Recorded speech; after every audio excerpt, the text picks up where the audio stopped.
Welcome back to the Meeple Marathon. Today we're going to talk about how to play Everdell Duo cooperatively.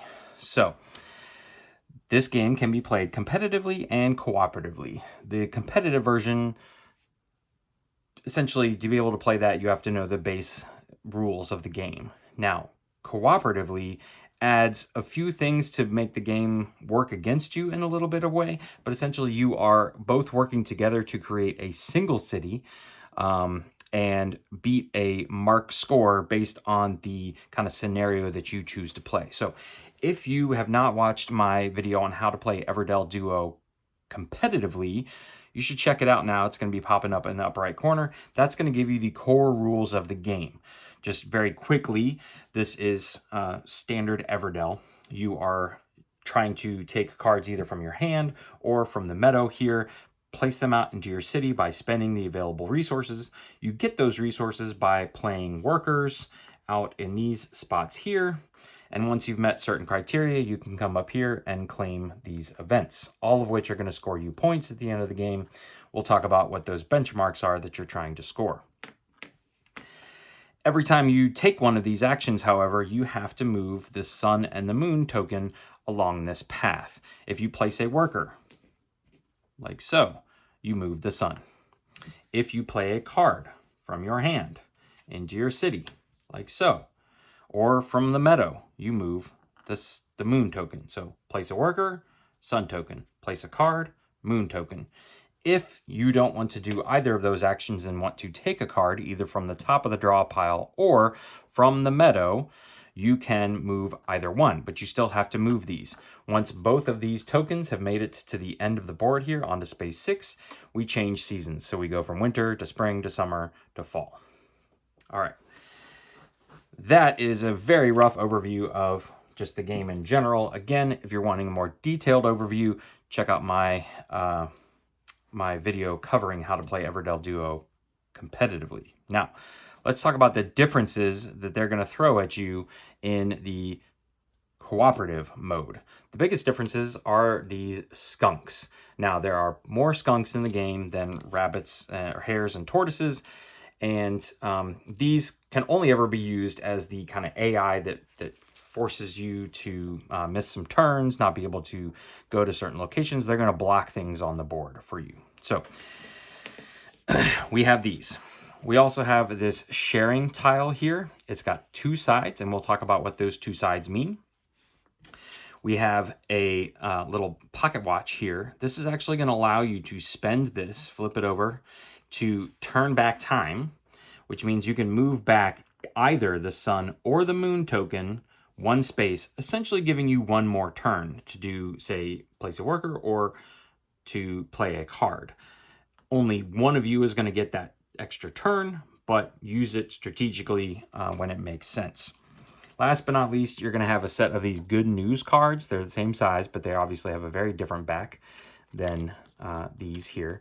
At the beginning of every scenario, you're going to draw 3, and you and your partner are going to choose 1. These are going to give you special powers that you can use one time. And say, for example, this one here, either player draws 4 cards. This one is each player draws 2. And this one says discard a card to also activate a location where the other player just placed a worker. That one sounds good, so we'll save that one. We set the rest off to the side. So, Everdell Duo cooperatively can be played in 2 ways, actually 3, technically. The game comes with this campaign book. So there are various scenarios. I think there's 10 or so in here that you can play, and these are meant to be played in order because they ramp up in difficulty. But you can choose to skip the campaign and just play any of these scenarios as a one-off. Now, there is no legacy elements to this. There's a very small storyline, but playing them out of order does not really change much. Again, they just kind of ramp up in difficulty as you play them. But let's take a look at what some of these are showing us here. It's giving us a little backstory. It's telling us what our goal is. In this case, 4 events. We have to claim 4 events in order to be successful, and then we have to have a final score we have to beat, either on normal or hard. So 85 points is our benchmark score, and we have to claim at least 4 events. This next one, you can see we're needing to claim 5 events and have to hit a benchmark score of 95. So a little trickier.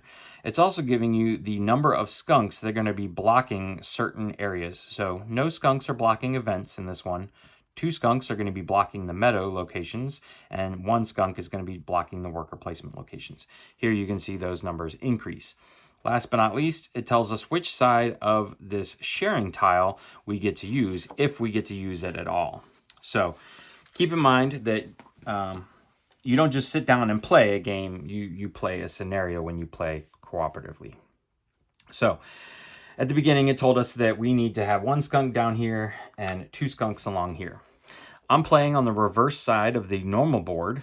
It has numbers listed in each of these spots, which is going to help us place these guys more easily. It also is missing the journey spot. So that was an end game scoring bonus in the competitive game. That's not a thing. So at the before you start every season, so these skunks are going to change locations every season. You're going to take the D6 that comes with the game, and you're going to roll it out for each of these skunks. So here we have a 5. He's going to block the 5 meta location. And a 2, he's going to go right there. And then last but not least, this guy is going to go in the 1 spot. So he's taking up this nice juicy river tile, and we're not going to be able to go there at all unless we have a card or something that allows us to go someplace that's already occupied. The sun and the moon go in the first available spot, but as we move them along the board now, we're going to have to skip over the skunks. So the skunks are reducing the amount of turns we get. If this skunk had started here at the 1, we would have had to start here on the 2. This also means that where our sun and moon token can land in order to gain cards is going to be different. Like you can see here, it's going to be tougher to get the ones where the skunks are around because the sun and moon token can never be sitting there. So that pretty much is all the AI does to mess with you, is put the skunks out, making it harder to giving you less turns, giving you less locations to visit, and sometimes blocking off events entirely. Now remember, these skunks are going to change locations after every season. So it says here, it shows you basically when every season changes, you're going to put not only change these tiles out, but change your skunk locations. Also, since we're looking at these season tiles here, these benefits and bonuses that on the other side of the tile, there was a line drawn and only the character you were playing depended on the bonus you got. Here, both characters are going to get both of these bonuses. So you and your partner are both going to get to draw a card from the top of the deck and from the meadow. Here, both you and your partner are going to get to activate all the green locations in your city and get to draw a card. And remember, you're sharing the city.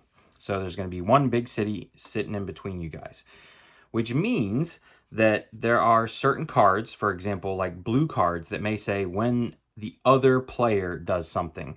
Well, those are going to benefit both of you no matter who played them into the city, but they're only going to benefit the person whose turn it's on. So if the hares played the judge into the city, the tortoises can benefit from playing a card and trading 1-for-1 resources.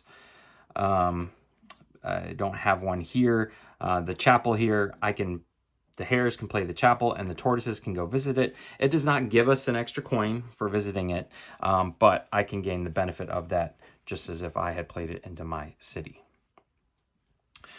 So we're attempting to work together to build the best city possible to meet that benchmark score and claim the certain number of event tiles. And maybe the events is not always the benchmark goal we're trying to get to. Maybe it's certain types of cards in our city or things like that. We have access to a stopwatch to turn back time. We also have access to this sharing tile. So when it's on the green side, that means that on your turn, you can place a resource of your choice or a card of your choice, just a single thing. Any one resource or any one card onto the sharing tile, and then the player will get to gain that at the start of their turn. So that's very important that it's just one item, and you get to claim it at the start of your turn. The other side here is more restrictive. You still get to share, but only if the sun or moon tile is at this center location. So in this case, the sun and moon tile are in this handshake location. You can see this is a blown up version of this picture right here.